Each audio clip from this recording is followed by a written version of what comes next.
6장. 안티오코스 에피파네스가 죽다. 안티오코스 임금은 내륙의 여러 지방을 돌아다니다가 페르시아에 있는 엘리마이스라는 성읍이 은과 금이 많기로 유명하다는 말을 들었다.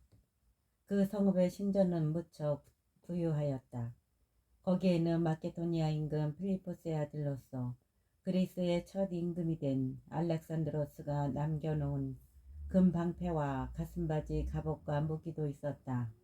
안티오코스는 그 성읍으로 가서 그곳을 점령하고 약탈하려 하였으나 그 계획이 성읍 주민들에게 알려지는 바람에 그렇게 할 수가 없었다.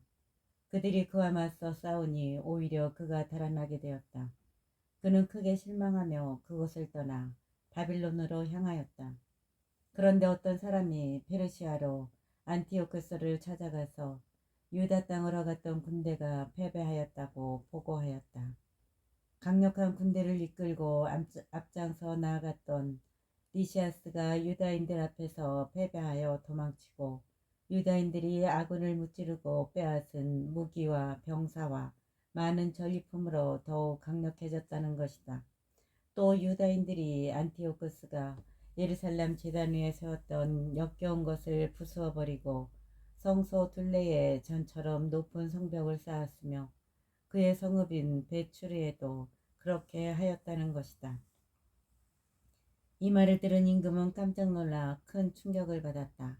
그리고 자기가 원하던 대로 일이 되지 않아 실망한 나머지 병이 들어 자리에 누웠다. 그는 계속되는 큰 실망 때문에 오랫동안 누워있다가 마침내 죽음이 닥친 것을 느꼈다.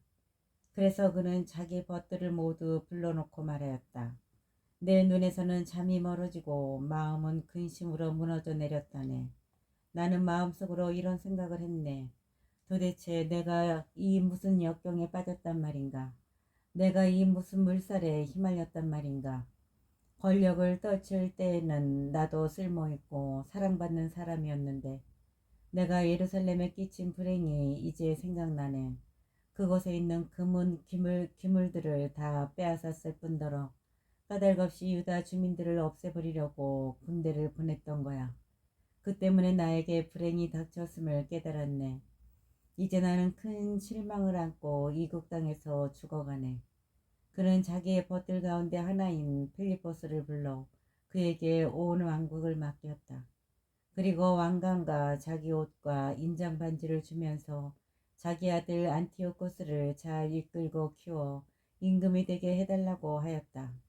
안티오코스 임금은 그곳에서 149년에 죽었다. 리시아스는 임금이 죽은 것을 알고 자기가 어릴 때부터 키워온 안티오코스 왕자를 그 뒤를 이어 임금으로 세우고 그 이름을 에우파토르라고 하였다. 예루살렘 성체를 포위하다. 한편 성체에 있던 자들은 성소 주변에서 이스라엘인들을 가로막고 온갖 못된 짓을 꾀하며 이 민족들을 지원하였다. 그래서 그들을 없애버리기로 작정한 유다는 그들을 포위하려고 온 백성을 불러 모았다. 이렇게 150년에 유다인들은 함께 모여 그들을 포위하였다. 유다는 투석기와 다른 공격 기구들을 만들었다. 그런데 그들 가운데 몇 사람이 포위망을 뚫고 나가자 이스라엘에서도 몇몇 사악한 자들이 그들과 합류하여 임금에게 가서 말하였다.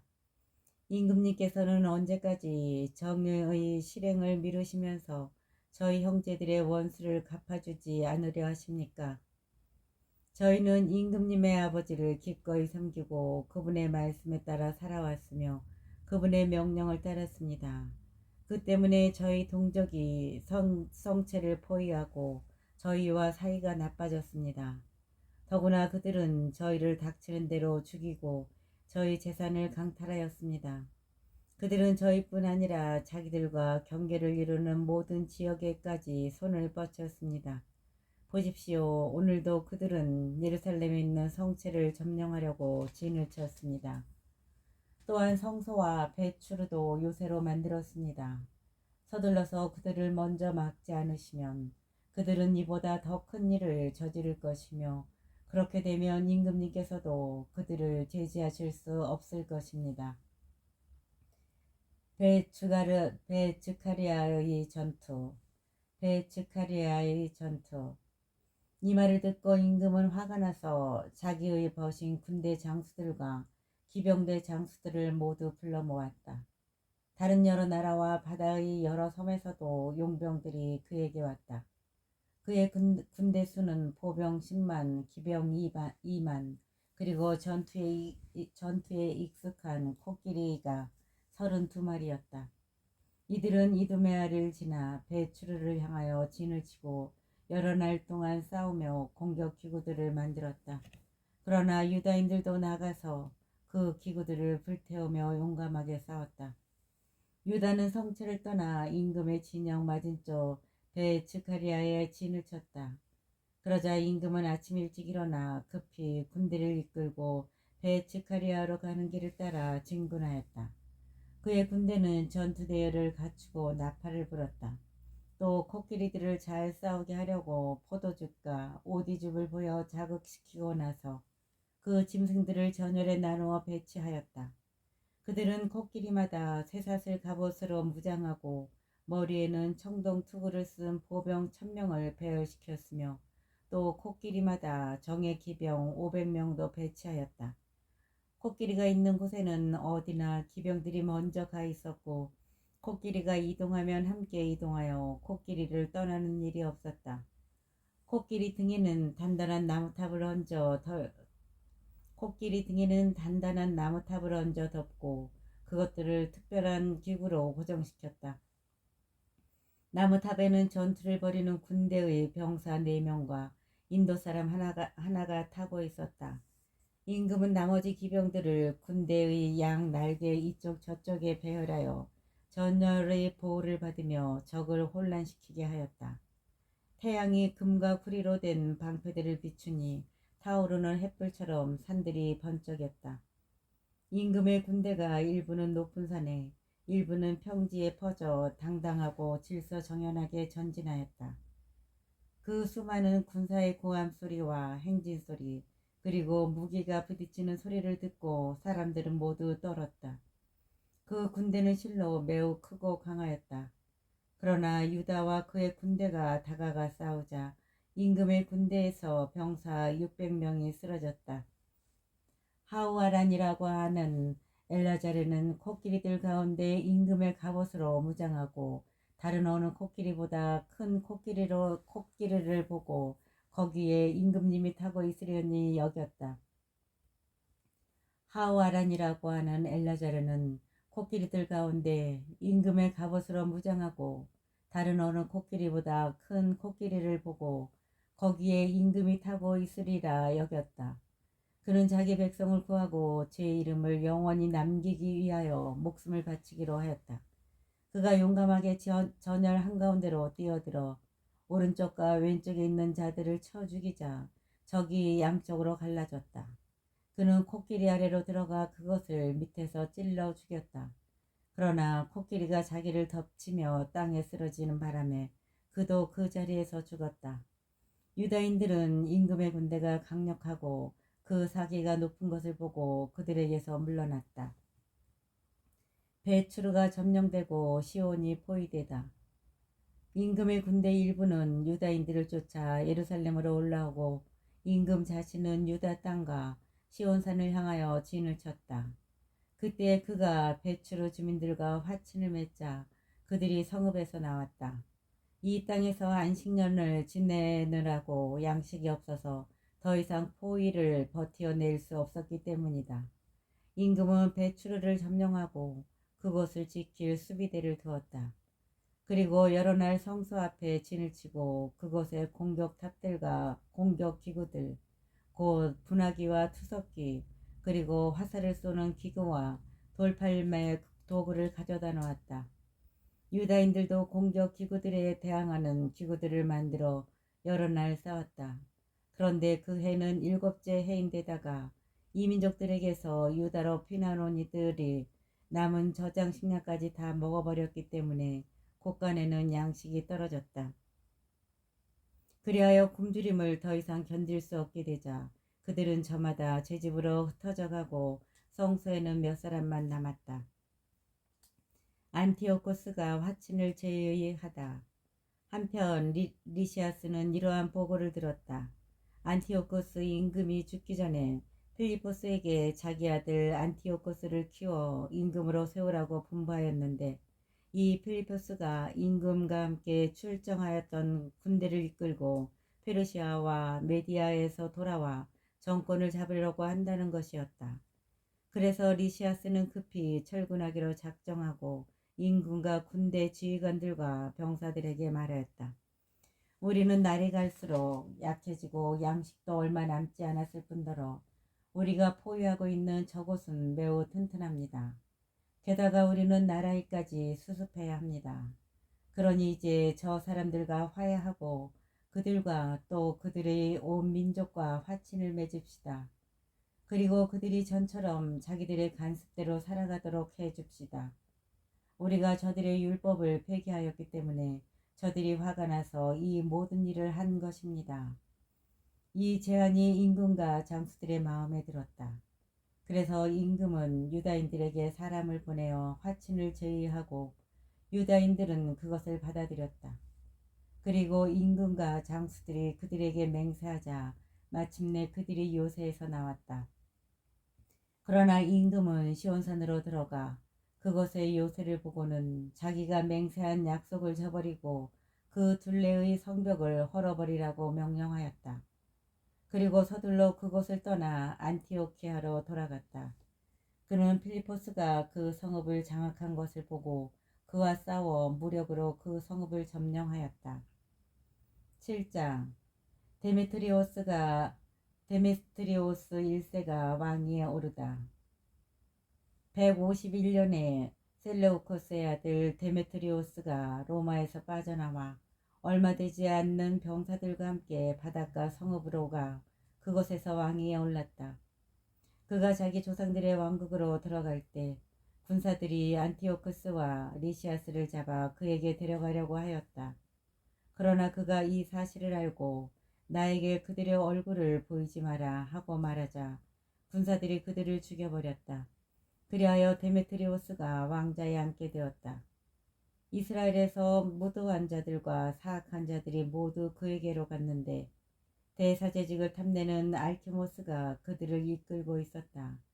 그들은 임금에게 백성을 고발하며 이렇게 말하였다. 유다와 그의 형제들은 임금님의 벗들을 모두 죽이고 저희를 고향 땅에서 쫓아내어 흩어버렸습니다. 그러니 이제 임금님께서 신임하시는 사람을 하나 보내시어 그가 가서 유다가 저희와 임금님의 영토에 끼친 모든 파괴의 참상을 보고 그들과 그 동조자들을 모두 벌하게 해 주십시오. 바키데스가 유다를 공격하다. 임금은 자기의 벗들 가운데서 바키데스를 뽑았는데 그는 유프라테스 강 서쪽 지방의 총독으로서 나라의 큰 인물이며 임금에게 충실한 사람이었다. 임금은 자기가 대사제로 세운 사악한 알키모스와 함께 그를 보내면서 이스라엘 자손들에게 보복하라고 명령하였다. 그들은 대군을 거느리고 떠나 유다 땅으로 들어왔다. 바키데스는 유다와 그의 형제들에게 전령들을 보내어 거짓으로 평화의 말을 전하였다. 그러나 유다인들은 그들이 대군을 거느리고 온 것을 보고 그들의 말에 귀를 기울이지 않았다. 그런데 한 무리의 율법학자들이 알키모스와 바키데스에게 모여가서 모든 것을 올바르게 처리해달라고 요청하였다. 이스라엘 자손들 가운데서 처음으로 그들과 평화를 모색한 사람들이 바로 이 하시드인들이다. 그들은 아론의 후손인 사제 한 사람이 군대와 함께 왔으니 그가 우리를 해칠 리 없다고 생각하였던 것이다. 알키모스는 그들에게 평화의 말을 건네며 우리는 당신들에게도 또 당신들의 벗들에게도 아무런 해를 끼치지 않겠습니다 하고 맹세하였다. 그래서 그들은 알키모스를 믿었으나 알키모스는 그들 가운데 60명을 붙잡아 단 하루에 죽여버렸다. 이는 기록된 말씀 그대로였다. 당신께 충실한 이들의 살과 피가 예루살렘 주변에 쏟아졌어도 그들을 묻어줄 사람이 아무도 없습니다. 그러자 온 백성이 그들 때문에 두려움과 전율에 사로잡혀 이렇게 말하였다. 저들에게는 진실도 공정도 없다.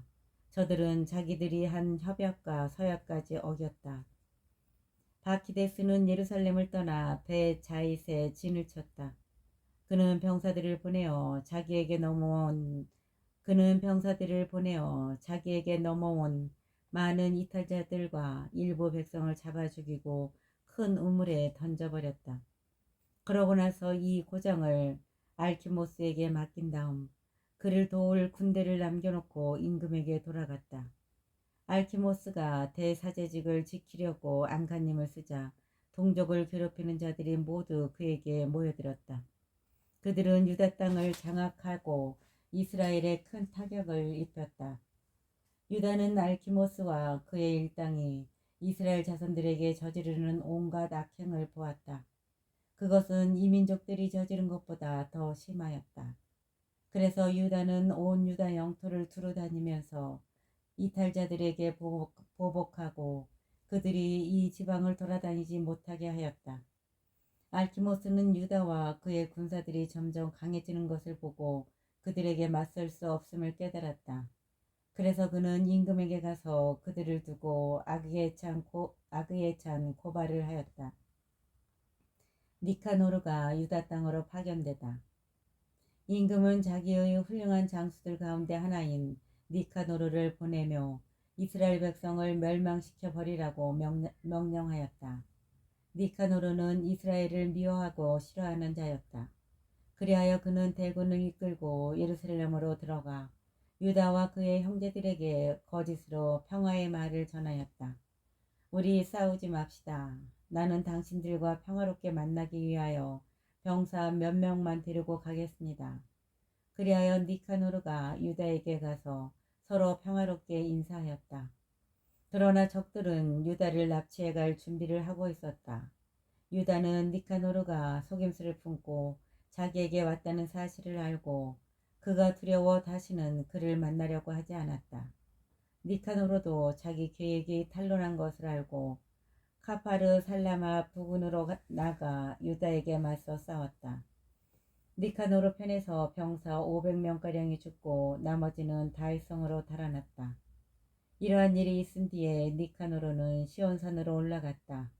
몇몇 사제들이 성소에서 나와 백성의 원로 몇 사람과 함께 그에게 평화롭게 인사하고 임금을 위하여 바치는 번제물을 보여주었다. 그러나 그는 그들을 비웃고 놀리고 모욕하면서 거만하게 말하였다. 그러고 나서 화를 내며 맹세하였다. 만일 유다와 그의 군대를 당장 내 손에 넘겨주지 않으면 내가 무사히 돌아올 때에 이 집을 불태워 버리겠다. 그러고는 더 크게 화를 내며 나갔다. 사제들은 안으로 들어가 제단과 성전 앞에 서서 울며 말하였다. 당신께서는 이 집을 선택하시어 당신의 이름으로 불리고 당신 백성이 기도하고 간청하는 집이 되게 하셨습니다. 저자와 그 군대에게 원수를 갚으시고 저들을 칼로 쓰러뜨려 주십시오. 저들이 저지른 불경을 잊지 마시고 저들을 그대로 두지 마십시오. 유다인들이 니카노르를 무찌르다. 니카노르가 예루살렘에서 나와 배 토른에 진을 치자 시리아 군대가 그와 합류하였다. 유다도 병사 3,000명과 함께 하다사에 진을 쳤다. 그러고 나서 이렇게 기도하였다. 임금이 보낸 자들이 불경을 저질렀을 때 당신의 천사가 나와서 그들 가운데 18만 5천 명을 쳐 죽였습니다. 오늘도 저희 앞에서 저 군대를 치시어 니카노르가 당신 성소를 두고 악한 말을 하였음을 살아남은 자들이 알게 하시고 그의 악행에 따라 그를 심판하여 주십시오. 아다르달 14날에 양쪽 군대가 맞서 싸웠는데 니카노르의 군대가 패배하고 니카노르 자신은 그 전투에서 가장 먼저 쓰러졌다. 니카노르가 쓰러진 것을 본 그의 군대는 무기를 내던지고 달아났다.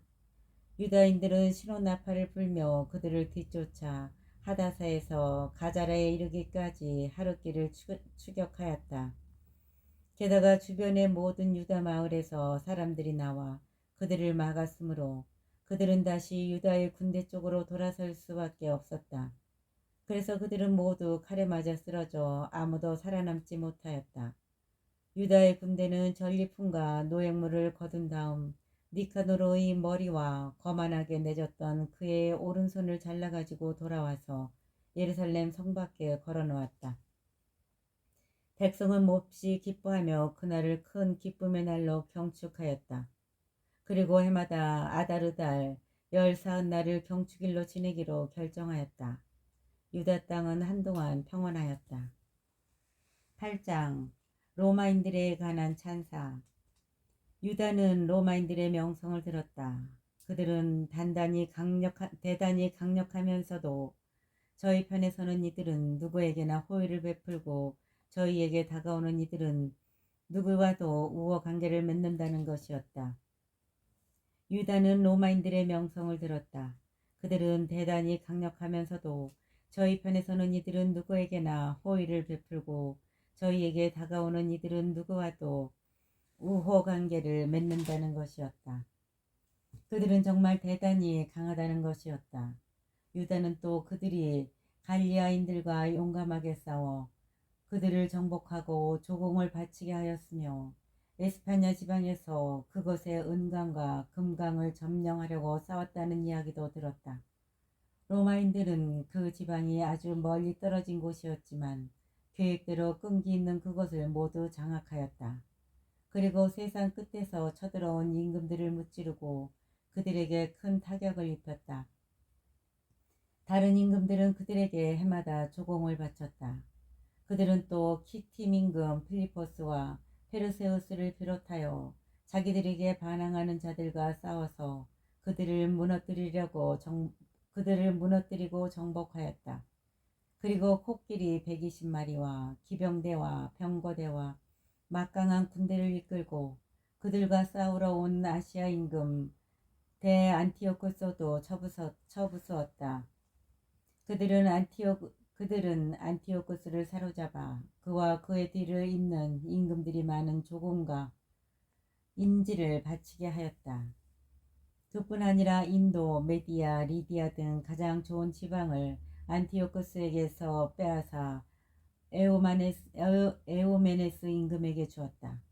이렇게 되자 그리스인들이 가서 그들을 멸망시키려고 작정하였는데 로마인들이 그 일을 알고 장수 하나를 그곳에 보내어 그리스인들과 싸우게 하였다. 많은 그리스인들이 부상을 입고 쓰러졌으며 그들의 아내와 자식들은 포로로 잡혀갔다. 로마인들은 그들을 약탈하고 그 땅을 정복하여 요새들을 부수어 버렸다. 그리고 오늘날까지 그들을 노예로 부리고 있다. 로마인들은 자기들에게 대항하는 그 밖의 나라와 섬들도 모두 멸망시키고 그 주민들을 노예로 만들었다. 그러나 자기들의 벗들이나 자기들에게 의지하는 이들과는 우호 관계를 유지하였다. 로마인들이 이렇게 멀고 가까운 곳에 임금들을 정복하니 그들의 이름을 듣는 이는 누구나 그들을 두려워하였다. 그들이 도와서 임금으로 만들려고 작정하기만 하면 누구든지 임금이 되었고 그들이 작정하기만 하면 누구든지 물러나게 되었다. 이렇듯 그들의 위세가 드높았다. 그럼에도 로마인들은 아무도 왕관을 쓰지 않고 위엄있게 보이려고 자주색 천을 두르지 않았다.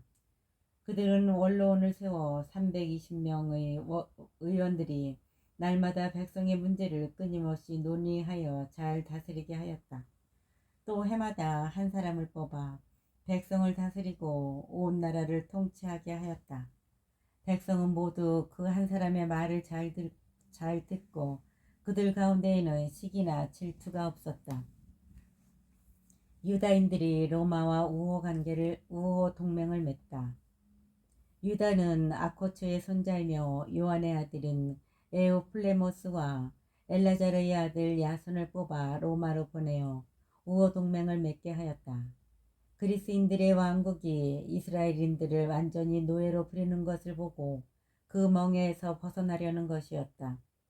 그들은 아주 긴 여행 끝에 로마에 도착하여 원로원으로 들어가 이렇게 말하였다. 우리는 마카베오라고 하는 유다와 그의 형제들과 유다 땅의 백성이 보내서 여러분에게 왔습니다. 여러분과 평화 동맹을 맺어 우리가 여러분의 우호 동맹국으로 등록되게 해 주십사는 것입니다. 이 제안이 그들의 마음에 들었다. 그들은 청동 탁자에서 편지를 쓴 다음 예루살렘으로 보내어 평화 동맹의 기념으로 그곳에 보관하게 하였는데 이것이 그 사본이다. 로마인과 유다 민족이 바다와 육지에서 영원히 번영하고 이 두 민족에게는 전쟁이나 외침이 없기를 바란다. 로마나 로마인들이 지배하는 동맹국 가운데 어느 나라에서든 먼저 전쟁이 일어날 경우 유다 민족은 제때에 마음을 다하여 참전해야 하고 로마의 결정에 따라 적에게 곡식과 무기와 돈과 선박을 제공하거나 보급해서는 안 된다. 유다 민족은 대가 없이 이 규정을 지켜야 한다. 마찬가지로 유다 민족에게 먼저 전쟁이 일어날 경우 로마인들은 제때에 기꺼이 참전해야 하며 로마의 결정에 따라 적군에게 곡식과 무기와 돈과 선박을 제공해서는 안 된다. 로마인들은 이 규정을 거짓없이 지켜야 한다. 이러한 내용으로 로마인들은 유다 백성과 조약을 맺었다. 앞으로 여기에 무엇을 첨가하거나 삭제하려고 할 때에는 양쪽의 합의에 따라 해야 하며 그 경우 첨가나 삭제가 효력을 갖는다. 우리 로마인들은 데메트리오스 임금이 유다인들에게 저지른 악행에 관하여 그에게 이러한 편지를 썼다. 어찌하여 그대는 우리의 벗이며 우리와 동맹을 맺은 유다인들에게 멍에를 씌워 무겁게 하였소. 그들이 또다시 그대를 고발하며 탄원해 오면 우리는 그들의 권리를 보호하고 바다에서든 육지에서든 그대와 싸울 것이요. 9장 유다 마카베오가 베레드에서 전사하다. 유다 마카베오가 베레드에서 전사하다. 데메트리오스는 니카노르와 그의 군대들이 전쟁에서 쓰러졌다는 보고를 받고 우익군과 더불어 바키데스와 알키모스를 다시 유다 땅으로 보냈다. 그들은 길갈로 가는 길로 행군하여 아르벨라의 메살롯을 향하여 진을 치고 그것을 점령하여 많은 사람을 죽였다. 152년 첫째 달에 그들은 예루살렘을 향하여 진을 쳤다가 보병 2만과 기병 2천을 거느리고 그곳을 떠나 베렛으로 행군하였다.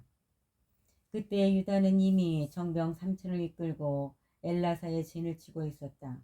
그런데 그들은 적군의 수가 많은 것을 보고 몹시 두려워하여 많은 병사가 진지를 이탈하고 800명만 남았다. 유다는 싸움이 임박하였는데 자기 군대가 흩어지는 것을 보고 군사들을 다시 모을 시간이 없었기 때문에 마음이 무너져 내렸다.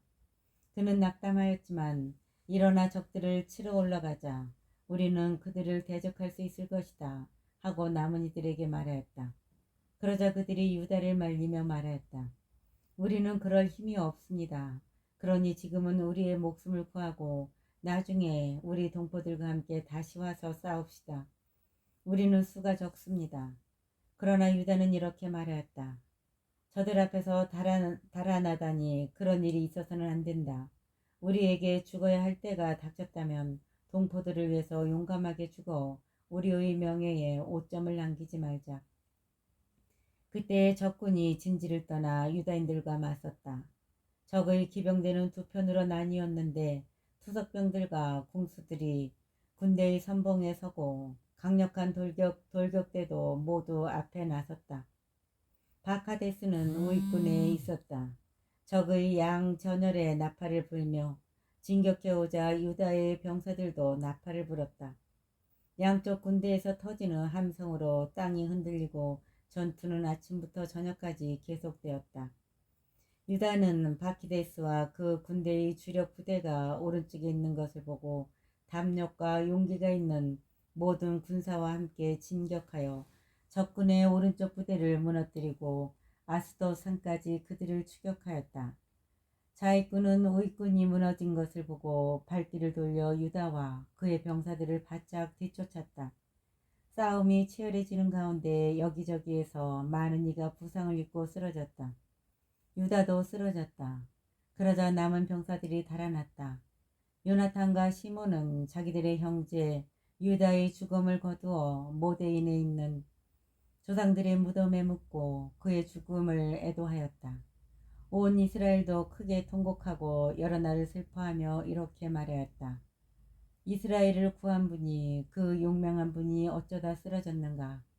유다의 나머지 행적과 그가 이끈 전쟁과 그의 용맹, 그리고 그의 위대함에 관한 이야기는 너무 많아 다 기록할 수가 없다. 요나탄이 유다의 후계자가 되다. 유다가 죽은 뒤 온 이스라엘 영토에서는 무도한 자들이 머리를 치켜들고 불의를 일삼는 자들이 모두 일어났다. 그러나 그때에 큰 기근까지 들어 온 지방이 그들에게 넘어가고 말았다. 바키데스는 사악한 자들을 뽑아 온 지방을 다스리게 하였다. 그들이 유다의 벗들을 샅샅이 찾아내어 바키데스에게 끌고 가자 바키데스는 그들에게 보복하고 그들을 웃음거리로 만들었다. 그것은 이스라엘의 예언자가 끊긴 일에 일찍이 없었던 큰 재난이었다. 유다의 벗들이 모두 모여 요나탄에게 말하였다. 당신의 형 유다가 죽은 뒤로는 적들과 바키데스와 우리 민족을 미워하는 자들에게 유다처럼 맞설 만한 사람이 없습니다. 그래서 오늘 우리는 그의 후계자로 당신을 뽑아 우리의 지도자로 삼고 우리의 전쟁을 지휘하게 하였습니다.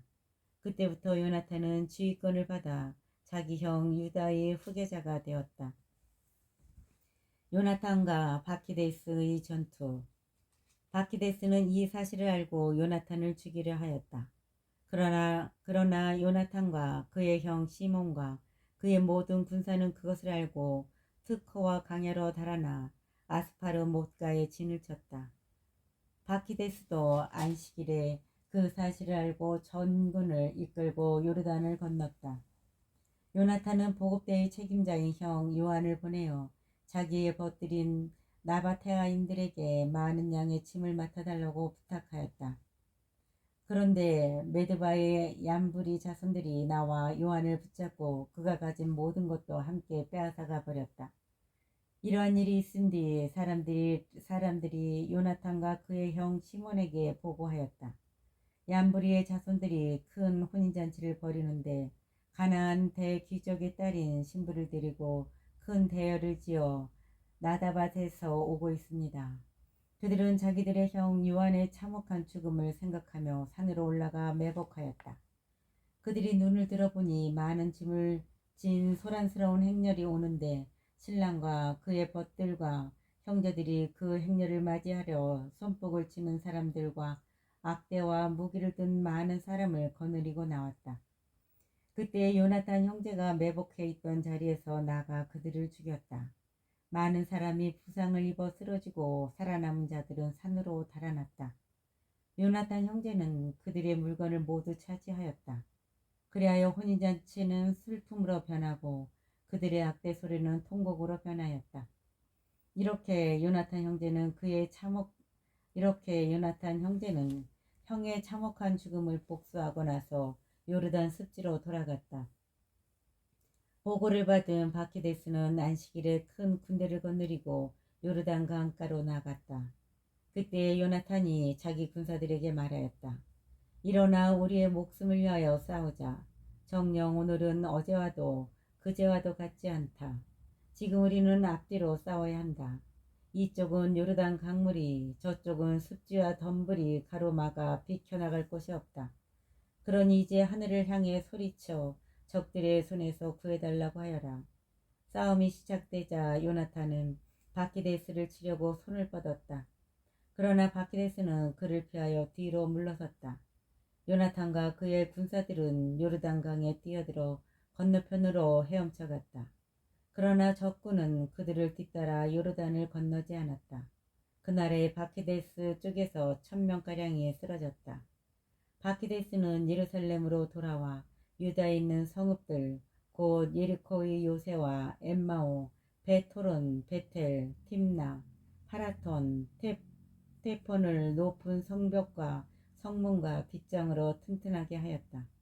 그러고 나서 이스라엘을 괴롭히려고 그곳에 수비대를 배치하였다.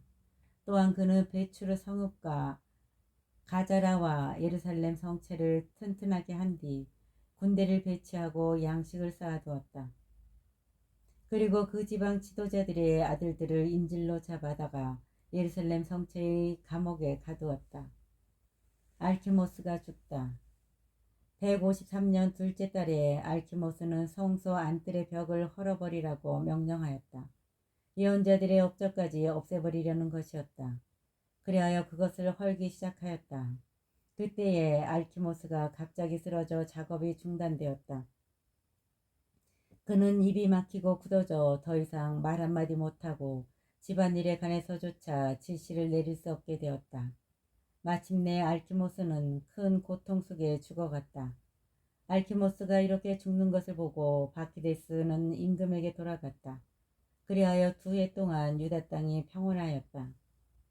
바키데스가 벳바시에서 패배하고 유다를 떠나다. 무도한 자들이 모두 모여 논의하며 이렇게 말하였다. 지금 요나탄과 그의 군사들은 평온하고 안전하게 지내고 있어. 그러니 이제 우리가 바키데스를 다시 끌어들여 그가 저들을 하룻밤 사이에 모두 잡아가게 합시다. 그러고 나서 그들은 바키데스에게 가서 함께 모의하였다. 바키데스는 대군을 이끌고 떠나면서 유다에 있는 모든 동맹자에게 비밀리에 편지를 보내어 요나탄과 그의 군사들을 다 잡으라고 하였다. 그러나 그들의 음모가 알려져 실패하였다. 그러자 요나탄과 그의 군사들은 이 악행을 주도한 유다 지방 사람들을 10명가량 잡아 죽였다. 요나탄은 시몬과 자기 군사들과 함께 광야에 있는 벳바시로 나갔다. 그는 그 성읍의 허물어진 데를 고치고 그곳을 견고하게 하였다. 이를 안 바키데스는 모든 군대를 소집하고 유다 땅의 동조자들에게도 명령을 내렸다. 그는 진군하여 벳바시를 향하여 진을 치고 여러 날 그곳을 치면서 공격 기구들을 만들었다. 요나탄은 그 성읍에 형 시몬을 남겨두고 성 밖으로 나갔다.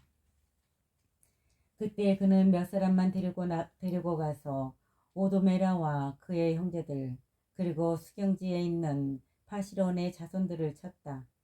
그들도 공격하기 시작하며 병력을 이끌고 올라왔다. 그 틈에 시몬과 그의 군사들이 성읍에서 나와 공격 기구들을 불살라버리고 바키데스와 싸웠다. 마침내 바키데스가 무너졌다. 그는 자기의 원정 계획이 허사로 돌아가자 크게 낙담하였다. 그래서 이 지방으로 진격하기를 권유한 무도한 자들에게 몹시 화를 내며 그들을 많이 죽였다. 그러고 나서 자기 나라에 돌아가기로 작정하였다. 요나탄은 그 사실을 알고 그에게 사절을 보내어 화친을 맺고 포로들을 넘겨달라고 하였다. 바키데스는 이를 받아들여 그의 말대로 하였다. 그는 일생 동안 내내 요나탄을 해치려 하지 않겠다고 맹세하고 전에 유다 땅에서 잡아간 포로들을 요나탄에게 넘겨주었다. 그 뒤에 바키데스는 자기 나라에 돌아가서 다시는 유다인들의 땅에 들어오지 않았다. 드디어 이스라엘에서 전쟁이 멈추었다. 미크마스의 자리를 잡고 백성을 다스리기 시작한 요나탄은 이스라엘에서 사악한 자들을 없애버렸다. 10장 알렉산드로스가 요나탄을 대사제로 임명하다. 160년에 안티오쿠스의 아들 알렉산드로스 에피파네스가 프톨레마이스에 상륙하여 그것을 점령하였다. 사람들이 그를 환영하자 그는 그곳에서 왕위에 올랐다. 그 소식을 들은 데메트리오스 임금은 매우 큰 군대를 모아 그에게 맞서 싸우려고 나섰다. 그러면서 다른 한편으로는 요나탄에게 높은 지위를 약속하는 평화의 말을 담은 편지를 보냈다. 그는 속으로 이렇게 생각하였던 것이다. 요나탄이 우리를 치려고 알렉산드로스와 화친을 맺기 전에 우리가 먼저 유다인들과 화친을 맺자. 자기 신과 자기의 형제와 민족에게 우리가 저지른 온갖 악행을 요나탄이 기억하고 있을 것이다. 그래서 데메트리오스는 요나탄에게 자기의 동맹자가 되어 군대를 모으고 무장시키는 권한을 주었다. 그리고 성체에 가둔 인질들을 요나탄에게 넘겨주라고 명령하였다. 요나탄은 예루살렘에 와서 온 백성과 성체의 군사들이 귀를 기울이는 가운데 그 편지를 읽었다. 임금이 요나탄에게 군대를 모으는 권한을 주었다는 말을 듣고 성체의 군사들은 몹시 두려워하였다. 그래서 요나탄에게 인질들을 넘겨주고 요나탄은 그들을 그 부모들에게 돌려보냈다.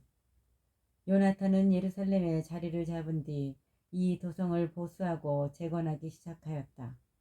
그는 작업을 하는 일꾼들에게 성벽을 쌓고 시온산을 네모진 돌로 둘러싸 요새로 만들라고 명령하였다. 그들은 그대로 하였다. 그러자 바키데스가 지은 요새들에 있던 이민족들이 달아났다. 그들은 저마다 제자리를 버리고 고향으로 돌아간 것이다. 그러나 베추르에만은 율법과 계명을 저버린 자들이 일부 남아 있었다. 그것이 피신처로 이용되었기 때문이다. 알렉산드로스 임금은 데메트리오스가 요나탄에게 편지를 보내어 약속한 것들을 다 들었다. 아울러 요나탄과 그 형제들이 이끈 전쟁과 그들의 용맹, 또 그들이 겪은 여러 가지 고난에 관해서도 들었다. 그래서 그는 이러한 인물을 어디서 또 찾을 수 있겠는가. 그러니 이제 그를 우리의 벗이며 동맹자로 만들자 하고 말하였다. 임금은 그에게 편지를 써서 이러한 말을 하였다. 알렉산드로스 임금이 요나탄 형제에게 인사합니다. 우리는 귀하가 대단히 강력한 인물로서 우리의 벗이 될 만한 사람이라는 말을 들었습니다. 그러므로 우리는 오늘 귀하를 귀 민족의 대사제로 임명하고 임금의 벗이라는 칭호를 부여하기로 하였습니다. 우리 편이 되어 우리와 우정을 지켜주시기 바랍니다. 그리고 알렉산드로스는 그에게 자주세곡과 금관을 보냈다. 이렇게 하여 요나탄은 160년 일곱째 달 초막절에 거룩한 사제옷을 입었다. 그리고 그는 군대를 모으고 많은 무기를 마련하였다. 데메트리오스 임금이 새로운 제안을 하다. 데메트리오스는 이 이야기를 듣고 속이 상하여 이렇게 말하였다. 알렉산드로스가 자기 기반을 튼튼히 하려고 우리보다 앞서 유다인들과 우호 관계를 다졌는데 우리는 대체 무엇을 하고 있었단 말인가? 나도 그들에게 격려의 말로 편지를 써서 높은 지위와 선물을 약속하고 그들의 협조를 받아야 하겠다. 그러고는 이러한 말을 써서 보냈다. 데메트리오스 임금이 유다 민족에게 인사합니다. 여러분이 우리와 맺은 계약을 지키고 우호 관계를 유지하여 우리의 원수들 편에 가담하지 않았다는 소식을 듣고 우리는 기뻐하였습니다. 앞으로도 계속 신의를 지켜주십시오. 여러분이 우리에게 보여준 호의에 꼭 보답하겠습니다. 우리는 여러분에게 많은 세금을 면제해주고 선물도 주겠습니다. 이제 나는 여러분에게 자유를 주고 모든 유다인에게 조공과 소금세와 왕관세를 면제해 줍니다. 이제 나는 여러분에게 자유를 주고 모든 유다인에게 조공과 소금세와 왕관세를 면제해 줍니다. 또 나에게 바쳐야 하는 곡식의 3분의 1세와 나무 열매의 2분의 1세를 오늘부터 면제합니다. 그리하여 유다 땅에서 그리고 사마리아와 갈릴레아에서 유다에 편입된 세 지역에서 오늘부터 영원히 그 세금을 거두지 않겠습니다. 예루살렘은 거룩한 곳으로 인정하고 그 주변 지역과 함께 11조와 조세를 면제합니다. 나는 예루살렘 성체의 지배권을 포기하고 대사제에게 넘겨줍니다. 그는 성체를 지킬 사람들을 뽑아 그곳에 배치할 수 있습니다. 또한 나는 유다 땅에서 나의 왕국 곳곳에 포로로 끌려온 모든 유다인을 몸값을 받지 않고 자유롭게 풀어줄 뿐더러 그들의 가축에 대해서도 세금을 받지 못하게 하겠습니다. 모든 축제일과 안식일, 초하룻날과 축일, 그리고 축제 전 사흘과 축제 후 사흘, 이 모든 날을 내 왕국에 사는 모든 유다인이 공공의무와 세금을 면제받는 날로 삼겠습니다. 어느 누구도 이 모든 문제와 관련하여 유다인에게 세금을 강요하거나 그들을 괴롭힐 권리가 없습니다. 유다인들 가운데에서 3만 명이 임금의 군대에 편입되어 임금의 모든 군사와 똑같은 대우를 받을 것입니다. 그들 가운데 어떤 이들은 임금의 큰 요새에 배치되고 어떤 이들은 왕국에서 신임받는 자리에 배치될 것입니다. 그들의 상관과 지휘관들도 그들 가운데서 나올 것이며 또 그들은 임금이 유다 땅에 명령을 내린 대로 자기들의 법에 따라 살 수 있을 것입니다. 사마리아 지방에서 유다에 편입된 세 지역은 유다와 합쳐지고 한 통치자에게 속한 것으로 간주됩니다. 그러므로 대사제 말고는 다른 어떤 권력자에게 복종하지 않아도 좋습니다. 나는 프톨레마이스와 그 인접 지역을 예루살렘 성소에 선물로 주어 성소의 경비를 충당하도록 하겠습니다. 여기에 덧붙여 나도 해마다 적절한 곳에서 거둔 임금의 수익 가운데에서 은 15,000 세켈을 주겠습니다. 관리들이 처음 몇 해 동안 주다가 나중에는 주지 않던 모든 추가 보조금도 지금부터는 성전 비용으로 다시 내줄 것입니다. 거기에다 해마다 성소 수입에서 받아오던 은 5천 세켈도 면제합니다. 그것은 그곳에서 봉직하는 사제들의 몫이기 때문입니다. 임금에게 빚을 졌거나 그 밖에 온갖 다른 사정으로 예루살렘 성전이나 그 경내 어디로든 달아난 자는 누구나 사면되고 내 왕국에 있는 제 소유물도 다 되돌려 받을 것입니다. 성소 건물을 보수하고 재건하는 경비는 임금의 수입에서 충당할 것입니다. 또한 예루살렘 성벽을 보수하고 그 둘레를 튼튼히 하는 경비도 임금의 수입에서 충당하며 유다 땅의 다른 성벽들을 보수하는 비용도 그렇게 할 것입니다. 데메트리오스가 죽다. 요나탄과 백성은 이 말을 듣고 아무도 그것을 믿거나 받아들이지 않았다. 그들은 데메트리오스가 이스라엘에서 저지른 엄청난 악행과 자기들을 몹시 괴롭힌 일을 기억하였기 때문이다. 그러나 자기들에게 먼저 평화의 말을 해온 알렉산드로스에게는 호감을 가지고 언제나 그와 동맹 관계를 유지하였다. 그때에 알렉산드로스 임금은 대군을 모아 데메트리오스에게 맞서 진을 쳤다. 두 임금이 교전한 끝에 알렉산드로스의 군대가 달아나자 데메트리오스가 그를 추격하여 그의 군사들을 무찌르고 해가 질 때까지 치열한 전투를 벌였지만 데메트리오스는 그날 전사하고야 말았다. 알렉산드로스가 프톨레마이오스와 맹약을 맺다. 알렉산드로스는 이집트 임금 프톨레마이오스에게 사신을 보내어 이러한 말을 전하였다. 내가 이제 나의 왕국으로 돌아와서 조상들의 왕자에 오르고 통치권을 잡았습니다. 데메트리오스를 무찌르고 우리 영토를 되찾은 것입니다. 나는 그와 전쟁을 벌였는데 그와 그의 군대가 우리에게 패배하여 우리가 그의 왕자에 앉게 되었습니다. 그러니 이제 우리 서로 우호 관계를 맺읍시다. 따님을 내 아내로 주십시오. 그러면 나는 사위가 되어 임금님의 품위에 맞는 선물을 임금님과 따님에게 드리겠습니다. 그러자 프톨레마이오스 임금은 이렇게 대답하였다. 임금님이 조상들의 땅으로 돌아가 그 왕자에 앉게 된 날이야말로 복된 날입니다. 이제 나는 임금님이 편지에 쓴 대로 하겠으니 우리가 상견례를 하게 프톨레마이스에서 만납시다. 나는 제안대로 임금님의 장인이 되겠습니다. 그러자 프톨레마이오스 임금은 이렇게 말하였다. 임금님이 조상들의 땅으로 돌아가 그 왕자에 앉게 된 날이야말로 복된 날입니다. 이제 나는 임금님이 편지에 쓴 대로 하겠으니 우리가 상견례를 하게 프톨레마이스에서 만납시다. 나는 제안대로 임금님의 장인이 되겠습니다. 그 뒤 프톨레마이오스는 162년에 자기 딸 클레오파트라를 데리고 이집트에서 나와 프톨레마이스로 갔다. 알렉산드로스 임금이 그를 영접하였다. 프톨레마이오스는 자기 딸 클레오파트라를 알렉산드로스에게 넘겨주고 임금들이 하는 대로 프톨레마이스에서 매우 호화로운 혼인잔치를 벌였다.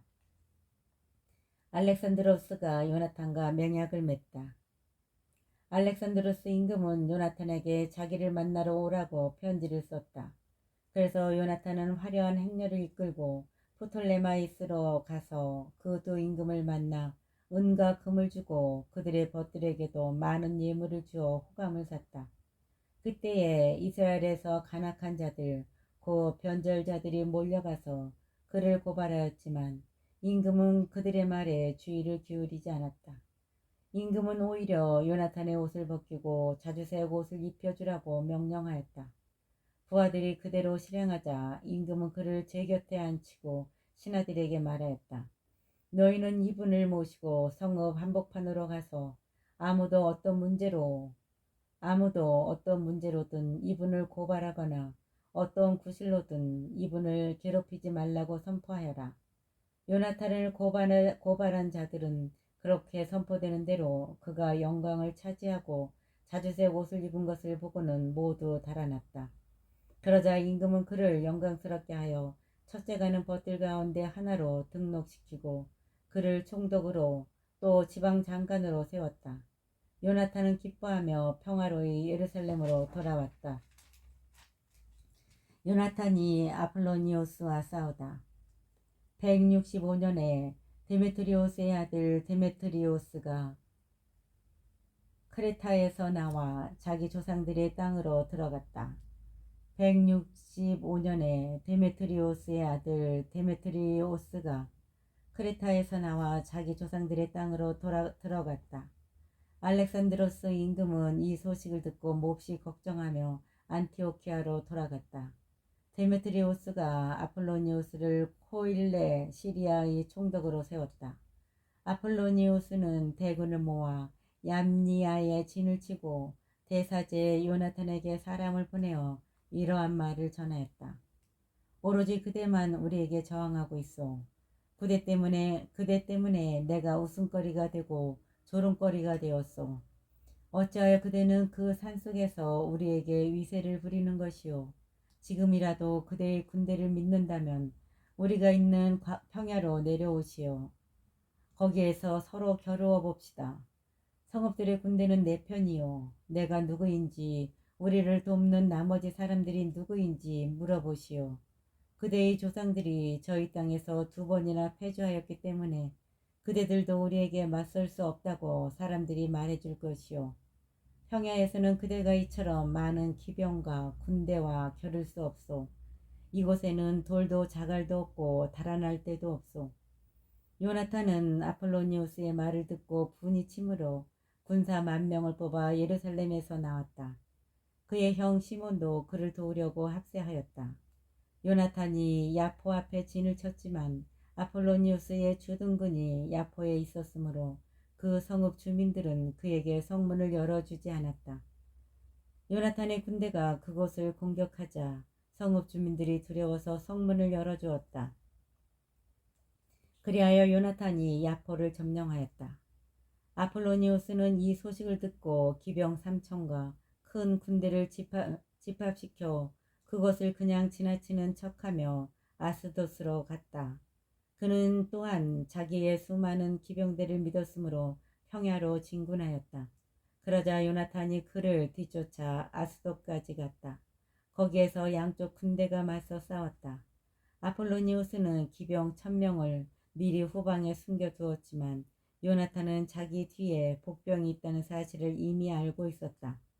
적군은 요나탄의 군대를 포위하고 그의 병사들에게 아침부터 저녁까지 활을 쏘아댔다. 그러나 병사들은 요나탄이 명령한 대로 꿋꿋이 버티었다. 마침내 적의 군마들이 지치게 되었다. 이렇게 적의 기병대가 지쳐 있었으므로 시몬이 자기 군대를 이끌고 가서 적의 전열과 맞서 싸우자 적군은 시몬에게 패배하여 달아났다. 기병대도 평야에 뿔뿔이 흩어져 목숨을 구하려고 아스돗으로 달아나 저의 신전인 벳다곤으로 들어갔다. 요나탄은 아스돗과 그 주변 성읍들을 불태우고 거기에서 전리품을 거둔 다음 다곤 신전과 그것으로 피신한 자들을 불로 태워버렸다. 그리하여 칼에 맞아 쓰러진 자와 불에 타 죽은 자가 8,000명가량 되었다. 요나탄은 그곳을 떠나 아스클론을 향하여 진을 쳤다. 그러자 그 성읍 주민들이 나와 그를 성대하게 맞이하였다. 요나탄은 많은 전리품을 가지고 군사들과 함께 예루살렘으로 돌아왔다. 알렉산드로스 임금이 그 소식을 듣고 요나탄을 더욱 영예롭게 하였다. 그는 간습상 임금의 친족에게만 주는 젬세를 요나탄에게 보내고 에크론과 거기에 딸린 모든 지역을 그의 몫으로 내주었다.